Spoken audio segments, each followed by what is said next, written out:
আবাস প্রকল্পে দুই মহিলার থেকে উন্নয়ন ফি নেওয়ার অভিযোগ ১,০০০ টাকা করে আদায়ের অভিযোগ করছে পঞ্চায়েতের বিরুদ্ধে। মেমারি ১ নম্বর ব্লকের পঞ্চায়েতের বিরুদ্ধে এই অভিযোগ। বাড়ি করার অনুমতি নেওয়ার জন্য টাকা নেওয়া হয়েছে, স্বীকার উপপ্রধানের। এমনটাই তিনি স্বীকার করেছেন। আপনাদের জানিয়ে রাখবো, এবার উন্নয়নের ফি নেওয়ার অভিযোগ করছে দুই মহিলার থেকে, আবাস যোজনার টাকা নেওয়ার অভিযোগ করছে এবং দুর্নীতির অভিযোগ করছে। আপনাদের জানিয়ে রাখবো, আবাস প্রকল্পে দুই মহিলার থেকে উন্নয়ন ফি নেওয়ার অভিযোগ করছে পঞ্চায়েতের বিরুদ্ধে এবং উপপ্রধানের তরফ থেকে যেমনটা জানানো হয়েছে, বাড়ি করার অনুমতির জন্য টাকা নেওয়া হয়েছে, এমনটাই স্বীকার করেছেন তিনি। তবে ওই দুই মহিলা তারা কিন্তু জানিয়েছেন যে ১,০০০ টাকা করে নেওয়া হয়েছে ওই দুই মহিলার থেকে।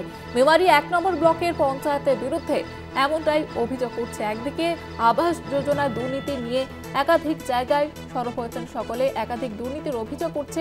এবার সেখানে দুই মহিলার থেকে উন্নয়ন ফি নেওয়ার অভিযোগ করছে পঞ্চায়েতের বিরুদ্ধে এবং তারা যেমনটা অভিযোগ করছেন যে ১,০০০ টাকা করে আদায়ের করা হয়েছে পঞ্চায়েতের তরফ থেকে এবং মেমারি ১ নম্বর ব্লকের পঞ্চায়েতের বিরুদ্ধেই এই অভিযোগ। বাড়ি করার অনুমতির জন্য টাকা নেওয়া হয়েছে বলে স্বীকার করেছেন উপপ্রধান। আপনাদের আবারও একবার জানিয়ে রাখবো, মেমারি ১ নম্বর ব্লকের এর পঞ্চায়েতের বিরুদ্ধে এই অভিযোগ করছে। তবে উপপ্রধান তিনি যেমনটা জানিয়েছেন যে বাড়ি তৈরির অনুমতি পাইয়ে দেওয়ার জন্যই এই টাকা নেওয়া হয়েছে। দুই মহিলা থেকে ১,০০০ টাকা করে নেওয়া হয়েছে বলে অভিযোগ তুলছেন তারা পঞ্চায়েতের বিরুদ্ধে।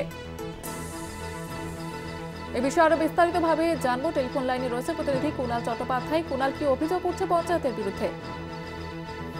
দেখো জয়িতা, মুখ্যমন্ত্রী বারংবার বলার সত্ত্বেও যে এই বাংলার বাড়ি প্রকল্পে কোনো প্রাপকদের কাছ থেকে টাকা নেওয়া যাবে না, তার সত্ত্বেও কিন্তু অভিযোগ উঠে আসছে পূর্ব বর্ধমানের মেমারি থেকে। মেমারির দুর্গাপুর গ্রাম পঞ্চায়েতের বিরুদ্ধে এই অভিযোগ, যেটা অভিযোগ হচ্ছে যে আলিপুর গ্রামের সরস্বতী তুরি ও সবিতা দাস, এই দুই বিধবা মহিলার কাছ থেকে কিন্তু উন্নয়ন খাতে ১,০০০ টাকা করে টাকা নেওয়া হয়েছে, এমনটা অভিযোগ উঠে আসছে ওই গ্রাম পঞ্চায়েতের বিরুদ্ধে।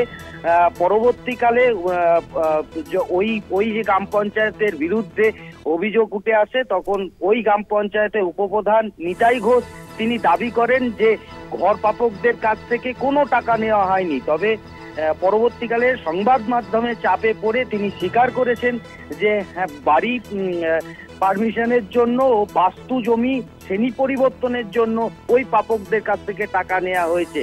কিন্তু অন্য দিক থেকে মুখ্যমন্ত্রী তিনি যেটা বলছেন, বারংবার বলেছেন যে এই বাড়ি প্রকল্পে কোনো রকম ভাবে দুর্নীতি বরদাস্ত করা যাবে না, কোনো টাকা নেওয়া যাবে না। কিন্তু তারপরেও কি করে এই গ্রাম পঞ্চায়েতের বিরুদ্ধে এমন অভিযোগ উঠে আসে, ইতিমধ্যেই কিন্তু এই গোটা বিষয়টাকে নিয়ে কিন্তু প্রশাসনিক তদন্ত শুরু হয়েছে। জয়িতা, ধন্যবাদ জানাবো কুণাল। আমাদের সঙ্গে টেলিফোন লাইনে ছিলেন প্রতিনিধি কুণাল চট্টোপাধ্যায়।